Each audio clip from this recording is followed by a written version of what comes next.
نماز حاجت اور نماز توبہ پڑھنے کا طریقہ، صلاۃ الحاجت اور صلاۃ التوبہ پڑھنے کا طریقہ بتا دیں۔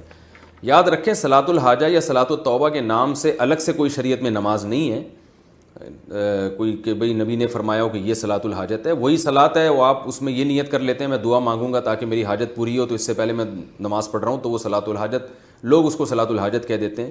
اور توبہ میں بھی یہی ہے کہ 2 رکعت پڑھ کے اللہ سے گناہوں کی معافی مانگی جائے، تو یہی نماز ہے جو 2 رکعتیں ہم عام طریقے سے پڑھتے ہیں، یہ کوئی الگ سے نمازیں نہیں ہیں۔ یہ وضو کا طریقہ سن لیں ذرا ایک دفعہ، وضو تو سب کو ہی کرنا آتا ہے، لیکن جو صحیح پراپر سنت طریقہ ہے نا اس سے لوگ وضو نہیں کرتے۔ نماز کا طریقہ تو بڑا لمبا ہے، اب وہ تو پوری کر کے دکھانا پڑے گا نا، تو وہ پھر کسی اور وقت انشاءاللہ۔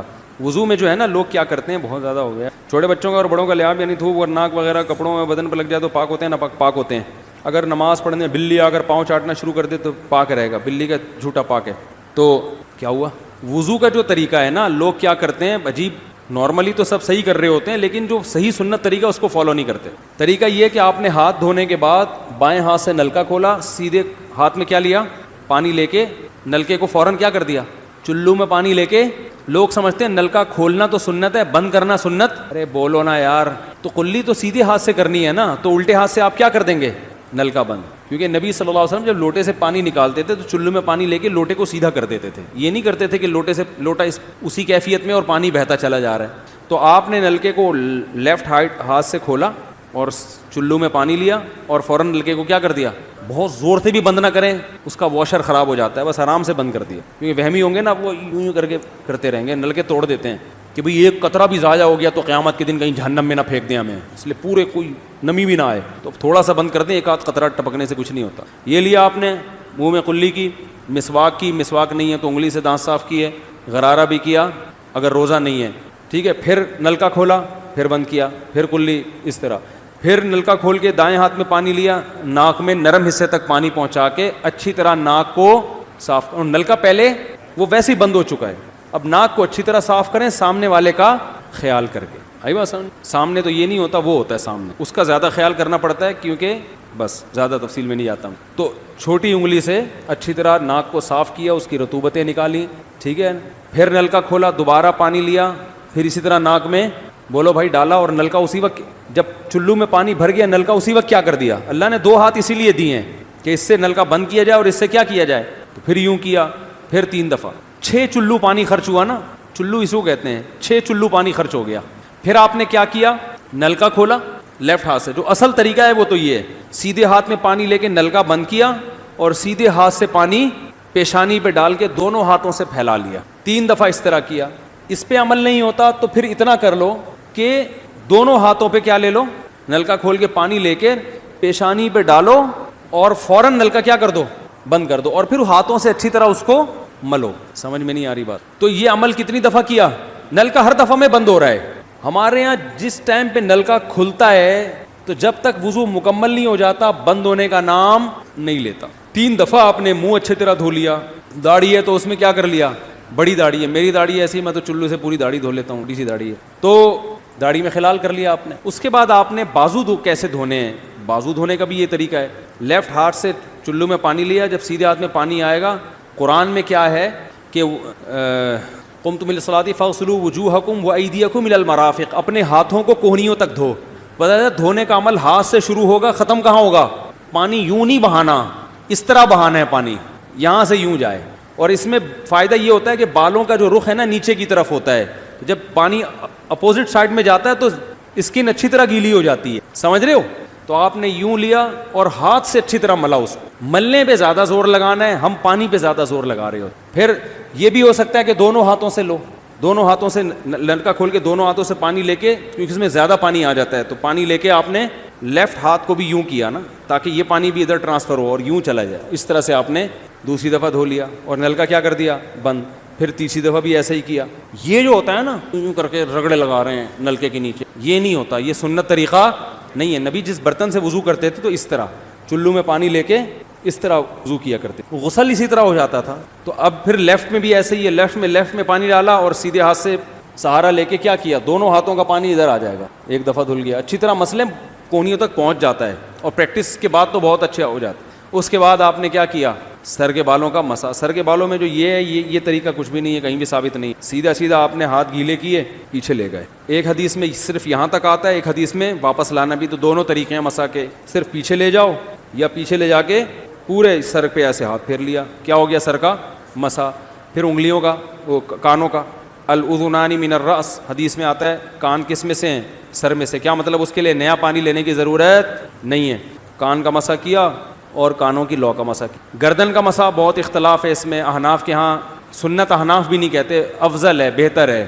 سنت کے لیے جتنی مضبوط دلیل ہونی چاہیے وہ گردن کے مسا پہ نہیں ہے, اس لیے احناف کا بھی فتویٰ یہی ہے کہ بہتر ہے کر لو, سنت نہیں, زیادہ زیادہ اس کو مستحب کہا جائے گا. تو گردن کا مسا کر لیں تو بھی ٹھیک ہے, نہیں کریں بولو بھائی ٹھیک ہے. لیکن یہ جو یہاں کا مسا نہیں ہوتا, بعض لوگ پوری گردن کو یوں کر کے لا رہے ہوتے, ایسا نہیں ہے. تو گردن کا مسا یہ جو یہاں سے کیا جاتا ہے, یہ پچھلے جانب سے ہمارے حضرت اس کے قائل نہیں تھے. وہ کہتے تھے مسا جہاں بھی شریعت میں ملتا ہے یہاں سے ملتا ہے. تو ان کی رائے یہی تھی کہ اگر گردن کا مسا کرنا ہے تو گدی, گردن نہیں گدی کا مسا, تو یہاں سے کر لے. لیکن یہ کوئی نہ سنت موقدہ ہے نہ کوئی زیادہ تاکید ہے اس کی, کوئی کرے ٹھیک ہے, نہیں کرے تو بھی ٹھیک. تو اس کے بعد اس لیے کہ بہت سے لوگ اس کے قائل نہیں ہیں تو ان سے بحث نہ کریں, ٹھیک ہے نا. بہت سے لوگ نہیں کرتے گردن کا مسا, بہت سے علماء فقہا اس کے قائل نہیں ہیں.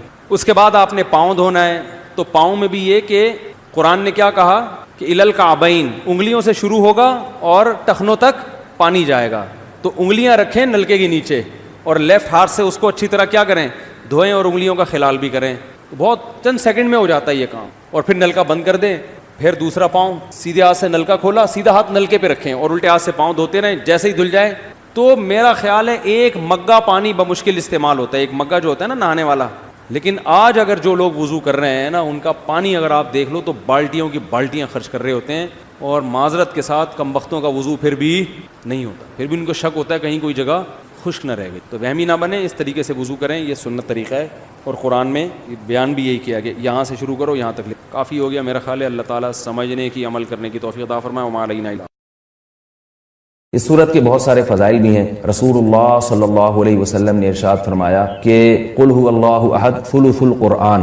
آپ صلی اللہ علیہ وسلم نے فرمایا کہ یہ صورت 1/3 قرآن ہے. حضرت قتادہ ابن نعمان رضی اللہ تعالیٰ عنہ سے روایت ہے کہ ایک شخص رات کو قل هو اللہ احد کی بہت کثرت سے تلاوت کرتے تھے جادو سے بچنے کے لیے. تو رسول اللہ صلی اللہ علیہ وسلم کو بتایا گیا ان کے بارے میں, جس نے بتایا وہ سورہ یعنی قل هو اللہ احد کی اہمیت کو کم سمجھ رہے تھے. وہ سمجھ رہے تھے کہ یہ صرف سورہ اخلاص پڑھتے ہیں اور کوئی صورت نہیں پڑھتے. تو جب نبی صلی اللہ علیہ وسلم کو بتایا گیا تو آپ صلی اللہ علیہ وسلم نے فرمایا انہا لتعدل ثلث القرآن, یہ 1/3 قرآن کے برابر ہے. یعنی یہ صورت معمولی نہیں ہے, ہلکی نہیں ہے. یہ صحیح بخاری میں یہ روایت مذکور ہے. اور حضرت ابو سعید خدری رضی اللہ تعالیٰ عنہ سے ایک روایت ہے, وہ اس میں ہے کہ ایک شخص رات کو صرف سورہ اخلاص کی تلاوت کیا کرتے تھے نماز میں. تو ان کی شکایت لگائی گئی نبی صلی اللہ علیہ وسلم سے. شکایت لگانے والے نے, یعنی شکایت لگانے والے کا مقصد شکایت نہیں تھا, ایک علمی بات پر مطلع ہونا مقصد تھا. تو انہوں نے نبی صلی اللہ علیہ وسلم کو بتایا کہ یہ صرف سورہ اخلاص پڑھتے ہیں. یعنی وہ بھی سمجھ رہے تھے کہ یہ تو ایک چھوٹی سی صورت ہے اور بھی قرآن پڑھنا چاہیے. تو آپ صلی اللہ علیہ وسلم نے اس موقع پر بھی فرمایا کہ انہا لتعدل ثلث القرآن, فرمایا کہ یہ صورت 1/3 قرآن کے برابر ہے. یعنی یہ صورت معمولی صورت نہیں ہے. طرح حضرت عائشہ رضی اللہ تعالی عنہا سے روایت ہے کہ آپ صلی اللہ علیہ وسلم جب بستر کی طرف جاتے تو آپ صلی اللہ علیہ وسلم قل هو اللہ احد, قل اعوذ برب الفلق, قل اعوذ برب الناس, یہ تینوں صورتیں پڑھ کے اپنے ہاتھ پہ پھونک مارتے اور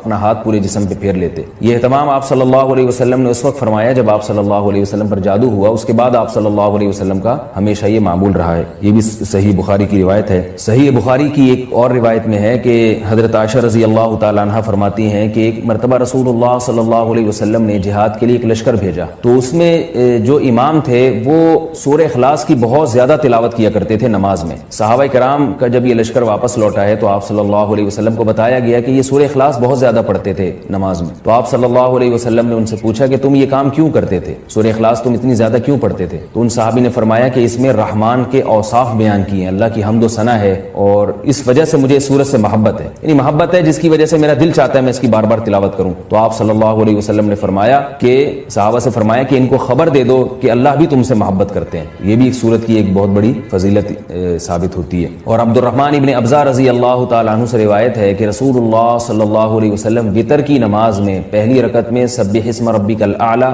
دوسری میں قل یا ایھا الکافرون، اور تیسری رکعت میں سورہ اخلاص کی تلاوت کیا کرتے تھے۔ تو وتر میں تیسری رکعت میں سورہ اخلاص کا پڑھنا یہ فضیلت کی چیز ہے۔ حضرت عقبہ ابن عامر رضی اللہ تعالیٰ عنہ سے روایت ہے کہ میں ایک مرتبہ رسول اللہ صلی اللہ علیہ وسلم سے ملا تو آپ صلی اللہ علیہ وسلم نے فرمایا کہ کیا میں تمہیں ایسی صورت کی خبر نہ دوں کہ نہ وہ صورت اللہ نے تورات میں نازل کی، نہ ایسی صورت اللہ نے انجیل میں، اور نہ ہی ایسی صورت اللہ نے کسی اور مقام پہ قرآن مجید میں نازل کی۔ میں نے عرض کیا ضرور یا رسول اللہ، تو آپ صلی اللہ علیہ وسلم نے فرمایا وہ صورتیں قل هو اللہ احد، قل اعوذ برب الفلق اور قل اعوذ برب الناس ہیں۔ اور آپ صلی اللہ علیہ وسلم نے اسے فرمایا کہ کوئی بھی رات ایسی نہیں ہونی چاہیے جو ان صورتوں کی تلاوت کے بغیر گزر جائے، یعنی ہر رات میں یہ تینوں صورتوں کی تلاوت لازمی کیا کرو۔ تو عقبہ ابن عامر رضی اللہ تعالیٰ عنہ فرماتے ہیں پھر پوری زندگی مجھ سے کبھی بھی ان تینوں صورتوں کی تلاوت رات میں نہیں چھوٹی اور کبھی بھی ناغہ نہیں ہوا۔ اور حضرت ابو ہریرہ رضی اللہ تعالیٰ عنہ سے ایک اور روایت ہے کہ رسول اللہ صلی اللہ علیہ وسلم نے کسی شخص کو قل اللہ احد کی تلاوت کرتے ہوئے دیکھا تو آپ صلی اللہ علیہ وسلم نے فرمایا کہ واجب ہو گئی۔ صحابہ نے پوچھا یا رسول اللہ کیا چیز واجب ہو گئی؟ آپ نے فرمایا کہ اس کی تلاوت کرنے والے کے لیے جنت واجب ہو گئی۔ یہ تو اس صورت کے کچھ فضائل تھے جو میں نے آپ کے سامنے بیان کیے۔ اس صورت میں ہمیں اسباق کیا ملتے ہیں؟ پہلی تو سبق ہمیں توحید کا ملتا ہے کہ اسلام توحید کے بغیر کامل نہیں ہے، بلکہ اسلام مقبول ہی نہیں ہے۔ آج بہت سارے لوگ اللہ تعالیٰ کو معبود تو کہتے ہیں مگر اللہ کے سوا مشکل کشا، حاضر ناظر اور مختار کل ایسے ایسے الفاظ ایجاد کیے ہوئے ہیں جو غیر اللہ پر بھی اس کا اطلاق کرتے ہیں۔ بعض لوگ قبر پرستی کا شکار ہیں، بعض لوگ رسول اللہ صلی اللہ علیہ وسلم کو عالم الغیب کہتے ہیں، حاضر ناظر کہتے ہیں، جبکہ ہمیں اس صورت میں کیا سبق مل رہا ہے کہ اللہ یکتا ہے، اس جیسا کوئی بھی نہیں۔ تو اللہ اگر مشکل کشا ہے، حاجت روا ہے، تو پھر اگر ہم مخلوق کو بھی مشکل کشا اور حاجت روا کہہ دیں تو اس کا مطلب یہ ہوا کہ مخلوق بھی اللہ جیسی ہے۔ اس لیے کہ جو معبود ہے اس کی دو بنیادی صفات ہیں، علم اور قدرت۔ معبود میں دو چیزوں کا ہونا ضروری ہے، یعنی آپ جس کی عبادت کرتے ہیں اس میں دو صفات کا اعلیٰ وجہ الکمال ہونا ضروری ہے۔ ایک یہ کہ اس کی قدرت کامل ہو، وہ جو چاہے کر سکتا ہو، اور اسے اس کا علم کامل ہو، جیسے کہ قرآن مجید میں آتے اللہ الذی خلق السبع سماوات ومن الارض مثلہن یتنزل الامر بینہن لتعلموا ان اللہ علی کل شیء قدیر وان اللہ قد احاط بکل شیء علما۔ اس آیت کا حاصل کیا ہے کہ اللہ نے اس پوری کائنات کو اس لیے بنایا تاکہ اللہ کے بارے میں دو چیزوں کا لوگوں کو یقین آ جائے۔ ایک یہ کہ لتعلموا ان اللہ علی کل شیء قدیر، کہ اللہ ہر چیز پر قادر ہے، وان اللہ قد احاط بکل شیء علما، اور اللہ کے علم سے کوئی بھی چیز خارج نہیں ہے، یعنی مختار کل بھی اللہ ہے اور عالم الغیب بھی اللہ ہے۔ تو اگر آپ اللہ کے علاوہ کسی اور کو بھی ان صفات میں اللہ کے ساتھ شریک کر دیں، چاہے وہ ذاتی کہہ کے کریں یا عطائی کہہ کے کریں، کسی بھی طرح سے کر دیں، یعنی بعض لوگ یہ کہتے ہیں کہ اللہ مشکل کشا ہے لیکن اللہ نے اپنی مخلوق میں سے بعض پیغمبروں کو مشکل کشا بنا دیا ہے، اور اللہ عالم الغیب ہے لیکن اللہ نے اپنی مخلوق میں سے بعض پیغمبروں کو عالم الغیب بنا دیا ہے۔ تو یہ غلط ہے، اسی کی قرآن جگہ جگہ نفی کر رہا ہے کہ علم غیب میں اور قدرت میں اللہ جیسا کوئی بھی نہیں ہے۔ اس لیے اس صورت سے ہمیں یہ سبق ملتا ہے۔ دوسرا ہمیں سبق ملتا ہے کہ لم یلد ولم یولد، کہ اللہ کے بارے میں یہ عقیدہ رکھنا کہ اس نے جنا ہے، جیسے کہ عیسائی کہتے ہیں حضرت عیسیٰ علیہ السلام اللہ کے معاذ اللہ بیٹے ہیں، تو اللہ نے کسی کو نہ تو بیٹا بنایا اور نہ اللہ نے جنا۔ بعض عیسائی کہتے ہیں کہ اللہ نے حضرت عیسیٰ کو جنا ہے معاذ اللہ، لیکن عیسائیوں میں جو جمہور ہیں وہ یہ کہتے ہیں کہ اللہ نے جنا تو نہیں ہے لیکن آج انشاءاللہ اس کے بارے میں، دعا کے بارے میں کچھ بات کروں گا کہ ہم لوگ دعاؤں سے بہت زیادہ غافل ہیں۔ اللہ تعالیٰ نے قرآن مجید میں دعا کے بارے میں فرمایا ادعوا ربکم تضرعا وخفیا، اپنے رب کو پکارو عاجزی کے ساتھ اور چپکے سے۔ جیسے اللہ نے نماز کا حکم دیا، اللہ نے زکوٰۃ کا حکم دیا، بالکل اسی طرح سے اللہ نے مانگنے کا حکم بھی دیا ہے کہ ہم کس سے مانگیں؟ اللہ سے مانگیں، اور مانگیں یعنی اللہ کے علاوہ کسی اور سے نہیں مانگیں، اور اللہ سے بھی باقاعدہ مانگیں، مانگنے کا عمل جاری رکھیں۔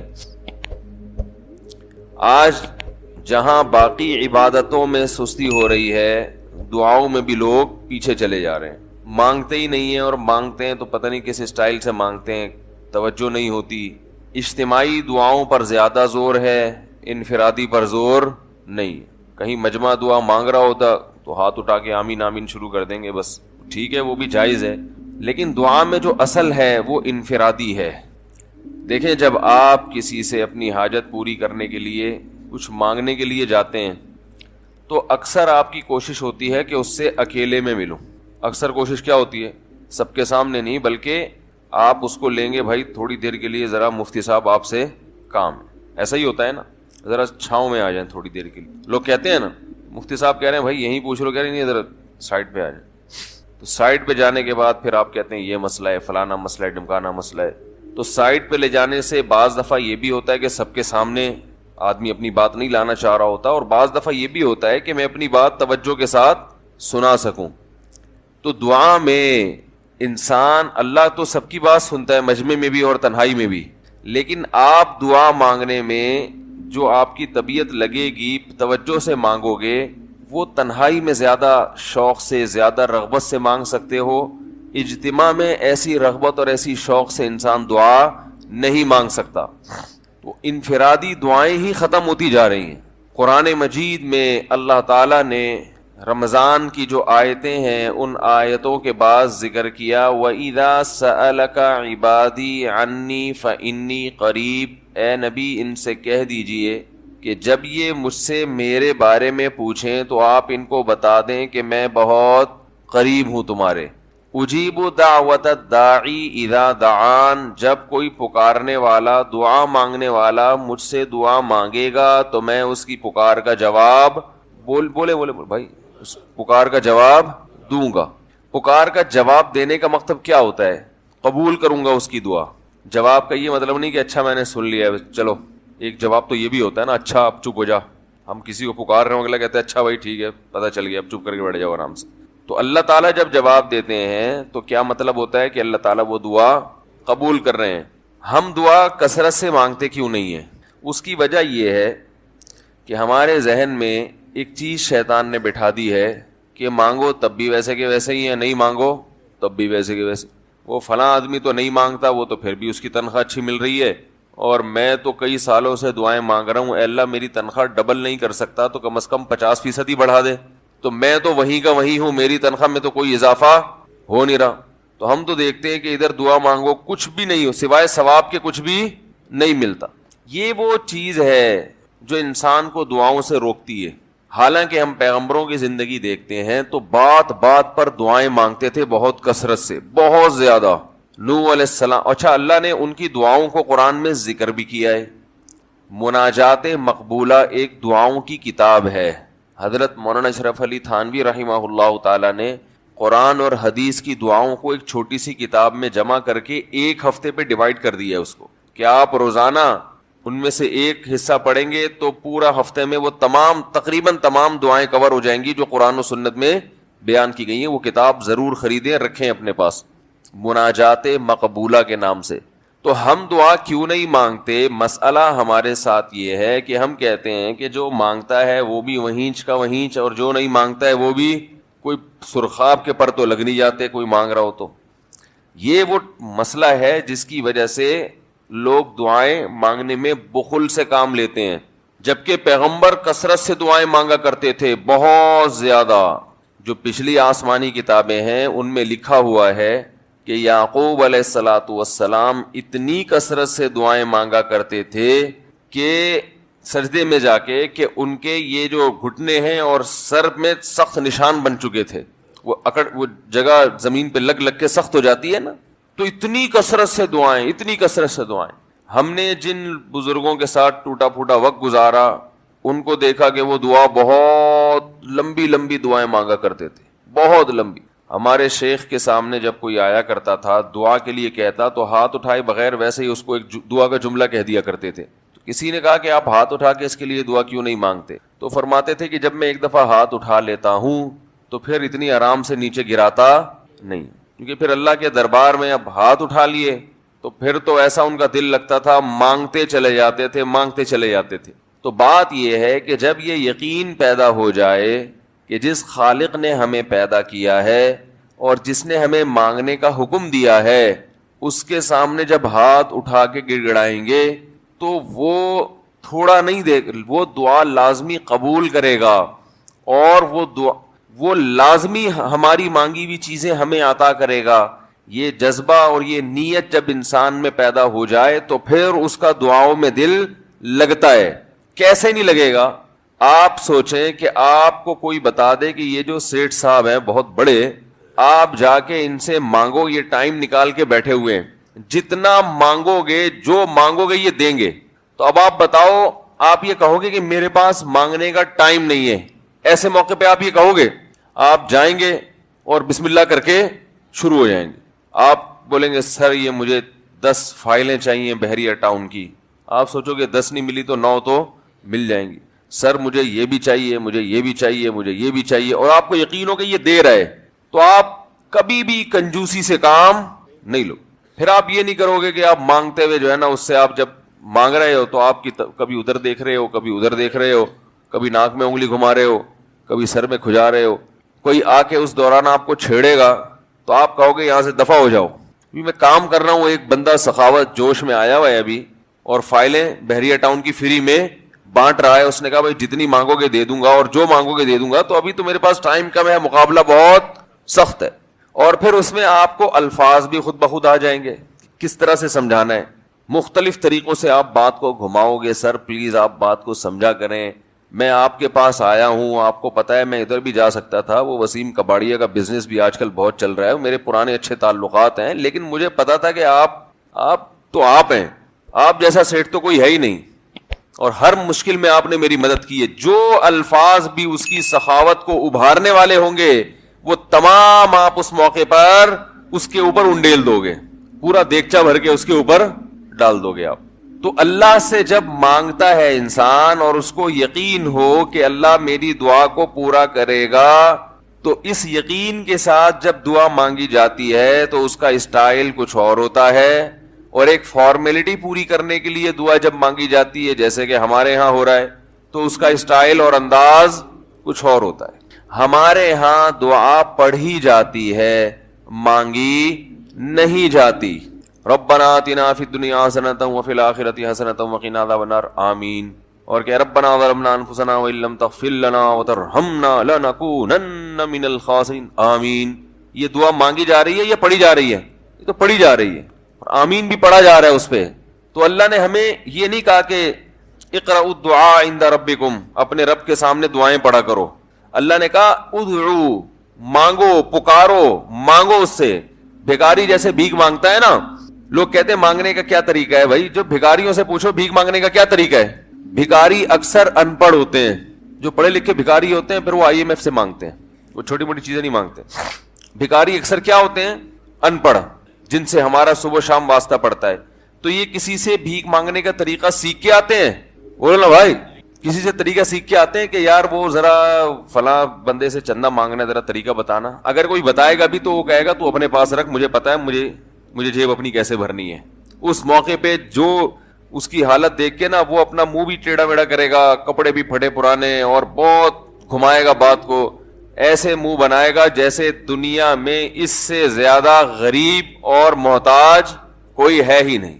سحری پانی سے کی ہے میں نے, گھر میں بچے بھوک سے بلک رہے ہیں, ایسی کہانیاں سنائے گا, ایسی کہانیاں سنائے گا. تو یہی حال انسان کا ہے جب اسے پتا ہو کہ میرا رب جو مانگوں گا وہ دے گا مجھے, تو پھر اس کے بھیک مانگنے کا انداز اور جو دعا مانگنے کا اسٹائل ہے وہ خود بخود فطرت اسے سکھا دیتی ہے, خود بخود اس کے اندر الفاظ آنا شروع ہو جاتے ہیں کہ ایسے مانگنا چاہیے. لیکن پرابلم یہ ہے, مسئلہ یہ ہے کہ دل میں یہ بات بیٹھ چکی ہے کہ قبول نہیں ہو رہی. عجیب حدیث ہے, رسول اللہ صلی اللہ علیہ وسلم نے ارشاد فرمایا کہ اللہ بندے کی دعا قبول کرتے رہتے ہیں, وہ مانگتا رہتا ہے قبول ہوتی رہتی ہے, وہ مانگتا رہتا ہے قبول ہوتی رہتی ہے, یہاں تک کہ ایک وقت ایسا آتا ہے کہ بندہ یہ کہتا ہے کہ میں مانگ رہا ہوں, قبول تو ہو نہیں رہی. تو جب یہ کہتا ہے تو اس وقت قبول کرنا بند کر دیتے ہیں اللہ تعالیٰ. اللہ کہتے ہیں کہ اگر تو یہ سمجھ رہا ہے کہ قبول نہیں ہو رہی تو اب نہیں ہوگی. اب عجیب بات ہے یا نہیں ہے یہ حدیث؟ بھائی وہ بندہ کئی سال سے دعائیں مانگ رہا تھا اور پھر آخر میں آ کے کہتا ہے کہ قبول تو ہو نہیں رہی, تو ظاہر ہے کچھ نہیں ہو رہی ہوگی, تبھی تو کہہ رہا ہے نا. اس کو ایسا لگ رہا ہوگا کہ قبول نہیں ہو رہی. بھائی اس کو یہ لگ رہا ہوگا کہ نہیں, جو چیزیں مانگ رہا ہوں وہ تو مل نہیں رہی, تو تبھی تو وہ کہتا ہے کہ قبول نہیں ہو رہی. تو سوال پیدا ہوتا ہے پھر اللہ قبول کرنا بند کیوں کر دیتے ہیں؟ اللہ تعالیٰ جب دعائیں قبول کرتے ہیں تو اس کا انداز وہ نہیں ہوتا جیسے ایک عام انسان جب کسی کو بھیک دیتا ہے. ایک عام فقیر جب آپ کے پاس آئے گا, آپ سے بھیک مانگے گا, 100 روپے دے دو, 20 روپے دے دو, آپ اٹھا کے 100 نہیں تو 10-20 تو پکڑا دیتے ہیں اس کو, تو وہ یہ سمجھتا ہے کہ میری دعا کیا ہو گئی؟ قبول. لیکن اللہ تعالیٰ اس طرح دعا نہیں قبول کرتے. اگر اللہ اس طرح سے دعائیں قبول کرنا شروع کر دیں تو پھر یہ معاملہ غیب کا نہیں رہے گا. ادھر آپ نے دعا مانگی اے اللہ میرے کاروبار کو بڑھا دے، لیلۃ القدر میں رو کے دعا مانگی، اور صبح صادق کے وقت آپ کا فون آیا کہ آپ کا کنٹینر کسٹم والوں کے شر سے محفوظ ہو گیا ہے، سمجھ میں پاس ہو گیا وہ، اور آپ کی چیز ڈبل قیمت پہ بک گئی ہے۔ پھر آپ نے دعا مانگی اے اللہ تیری رحمت اس وقت جوش میں آئی ہوئی ہے، تو ایسا کر میرا بچہ بھی پاس ہو جائے، اس کے نمبر اچھے آ جائیں۔ ادھر فون آیا کہ آپ کا بچہ پہلی پوزیشن سے کامیاب ہو گیا۔ پھر آپ نے کہا آج اللہ کی رحمت بہت جوش میں آئی ہوئی ہے، اے اللہ میری بیوی بھی ٹھیک ہو جائے، تو بیگم صاحبہ کا فوراً فون آ گیا کہ میں ٹھیک ہو گئی ہوں، ہے بھائی میں ٹھیک ہو گئی۔ اے اللہ ساس صاحبہ بہت دنوں سے آگے بیٹھی ہوئی ہیں، جانے کا نام نہیں لے رہی، فون آ گیا کہ میں چلی گئی ہوں۔ اس طرح سے اگر دعائیں قبول ہونا شروع ہو جائیں تو میرے بھائی پھر یہ سارے کافر، یہ سارے لبرل لوگ جو اللہ کو مانتے ہی نہیں ہیں، یہ دنیا کا ہر کام چھوڑ کے مصلی بچھا لیں گے اور دعاؤں کو فوکس کرنا شروع کر دیں گے۔ دعا قبول ہوتی ہے مگر اس شخص کی جو اللہ پر غیب پر ایمان رکھتا ہے، جسے دعا قبول ہوتی ہوئی نظر نہیں آتی مگر وہ یقین کرتا ہے کہ دعا قبول ہو رہی ہے۔ صرف اس شخص کی دعا قبول ہوتی ہے، اس کے علاوہ کسی کی قبول نہیں ہوتی۔ بہت مشکل ہے بھائی سمجھانا۔ دعا سب کی قبول ہوتی ہے کا مطلب پتہ ہے؟ سب کی مطلب ان سب کی کہ جو یہ یقین رکھتے ہیں کہ قبول ہوتی بھی نظر نہیں آ رہی پھر بھی قبول ہو رہی ہے، ان لوگوں کی قبول ہوتی ہے دعا۔ حدیث سے پتہ چلتا ہے، اور اصل میں دعا مانگتے ہی یہی لوگ ہیں۔ اب آپ کہیں گے بھائی نظر تو آ نہیں رہی، جب میں جو چیز مانگ رہا ہوں وہ مل نہیں رہی، تو کیا ایسے قبول کا کرنا کیا ہے بھائی؟ یہ تو صرف مشورے مل رہے ہیں ہمیں کہ پھر بھی مانگتے رہو۔ تو ہم نے وہ ایک فقیر تھا نا، ایک سیٹھ صاحب کے پاس آیا، کہنے لگا کہ بھائی ذرا کچھ پیسے مل جائیں گے، گھر میں ضرورت ہے۔ تو اس نے کہا اتنے ہٹے کٹے ہو کے بھیک مانگتے ہو، شرم نہیں آتی؟ تو اس نے کہا فی الحال میں نے آپ سے بھیک مانگی ہے، مشورہ نہیں مانگا۔ جب مشورہ مانگوں تو اس وقت مشورہ دے دینا کہ بھیک مانگنا میرے لیے مناسب ہے یا نہیں ہے بھائی۔ ابھی میں آپ سے پیسے مانگ رہا ہوں مشورے کے لیے، پھر کوئی اور ٹائم انشاءاللہ رکھ لیں گے، اس میں آپ سے مشورہ لوں گا کہ میرے جیسے آدمی کو بھیک مانگنا مناسب ہے یا نہیں۔ تو آپ کے ذہن میں بھی یہ خیال آ رہا ہوگا کہ ہم اللہ سے دعا مانگتے ہیں اور اللہ کی طرف سے جو چیز جو ہم مانگ رہے ہیں وہ تو مل نہیں رہی، بلکہ اللہ کی طرف سے مشورے مل رہے ہیں کہ مانگتے رہو قبول ہو رہی ہے، تو ہوتی بھی تو نظر نہیں آ رہی۔ کیا خیال ہے بھائی؟ ہوتی قبول ہوتی بھی نظر تو نہیں آ رہی۔ تو یاد رکھیں دعا تو لازمی قبول ہوتی ہے۔ اگر آپ کو قبول ہوتی بھی نظر نہیں، دعا قبول ہونے کے انداز مختلف ہیں۔ اللہ تعالیٰ کے جس طرح سے قبول کرتے ہیں نا، وہ عام لوگوں کی طرح نہیں آپ کو چیزیں پکڑا دیتے، یہ تو غیب سے معاملہ ختم ہو جائے گا۔ اللہ کی حکمت کا تقاضا یہ ہے کہ اس طرح سے قبول کروں کہ قبول ہو مگر اس کو پتا نہ چلے، کیونکہ وہ اللہ کا دربار ہے، اس کی کچھ قیمت ہے کہ وہ ہر ایک کو مانگنے کی توفیق نہیں دیتا۔ بھائی آپ نے کبھی دیکھا کہ کوئی سیٹ ایسی دکان کھول کے بیٹھ جائے کہ آؤ جو مانگو میں دوں گا؟ ایسے تو کیا ہوگا کہ پورا نظام خراب ہو جائے گا نا۔ پھر آپ 10 فائلیں تھوڑی مانگیں گے، پھر تو آپ کہیں گے پورا بحریہ ٹاؤن میرے حوالے کر دو، پھر تو آپ یہ کریں گے نا۔ یہ تو میں نے ایک مثال دی تھی، عملاً ایسا نہیں ہوتا۔ عملاً وہی آ کے بیٹھے گا اور وہی آپ کو پیشکش کرے گا کہ اس کے کچھ اصول اور ضابطے ہوں گے، ان قواعد پہ آپ پورے اترتے ہوگے تو آپ کو وہ گھسنے دے گا۔ اللہ کے بھی کچھ اصول اور ضابطے ہیں، ساری دعائیں قبول کرے گا، جو مانگو گے صرف اتنا نہیں بلکہ بڑھا کے دے گا۔ لیکن اصول یہ ہے کہ اللہ کہتے ہیں کہ جب میں دوں گا تو نظر نہیں آئے گا، مگر یقین رکھنا ہے کہ کیا کر رہا ہوں، میں دے رہا ہوں، پھر دیتا رہوں گا میں۔ پھر بات وہیں آگے کھڑی ہو جاتی ہے کہ ایسے دینے کا کیا فائدہ کہ ہماری سمجھ میں نہیں آ رہا کہ پتہ نہیں کیسے دے رہا ہے اللہ تعالیٰ۔ تو یاد رکھیں اللہ تعالیٰ کے دینے کا انداز تھوڑا مختلف ہے۔ وہ کیا ہے؟ بعض مرتبہ جو چیز مانگ رہے ہوتے ہیں اللہ وہی چیز آپ کو دے دیتا ہے، اور ایسا بھی ہوتا ہے۔ ہمیشہ ایسا تو نہیں ہوا ہوگا کہ جو چیز مانگی اور نہیں ملی ہو، کئی بار ایسا ہوا ہے کہ جو مانگا وہ اللہ نے دے دیا، فوراً مسئلہ حل ہو گیا۔ بعض دفعہ بلکہ اس سے بھی پہلے کا اسٹیپ، بسا اوقات تو آپ دعا مانگ ہی نہیں رہے ہوتے، آپ اس کو دعا سمجھ رہے ہوتے ہو، لہذا اس میں وہ جان ہوتی نہیں ہے، تو قبولیت کا پھر سوال ہی پیدا نہیں ہوتا۔ آپ دعا پڑھ رہے ہوتے ہو، مانگ رہے نہیں ہوتے۔ تو اللہ نے تو دعائیں قبول کرنے کا کہا ہے، دعائیں پڑھنے پر کہا ہو، وعدہ کیا ہو، ایسا ہمارے علم میں کوئی حدیث نہیں ہے۔ دیکھیں یونس علیہ الصلوۃ والسلام جب مچھلی کے پیٹ میں تھے تو یونس علیہ السلام کو اپنی خطا کا احساس ہوا کہ میں اللہ کی پرمیشن کے بغیر اپنی قوم کو چھوڑ کے آ گیا ہوں، ان کو احساس ہو گیا، تبھی اللہ نے مجھے مچھلی کے پیٹ میں ڈال دیا ہے۔ تو اب آپ نے مچھلی کے پیٹ میں جا کے یہ دعا مانگی، لا الہ الا انت سبحانک انی کنت من الظالمین، اے اللہ تیرے سوا کوئی عبادت کے لائق نہیں ہے، سبحانک تو ہر عیب سے پاک ہے، تو نے جو مجھے مچھلی کے پیٹ میں ڈال دیا تو یہ تیری غلطی نہیں ہے، تو ہر عیب سے پاک ہے، انی کنت من الظالمین، میں ہوں ظلم کرنے والا اپنی جان پہ، مجھ سے غلطی ہوئی ہے،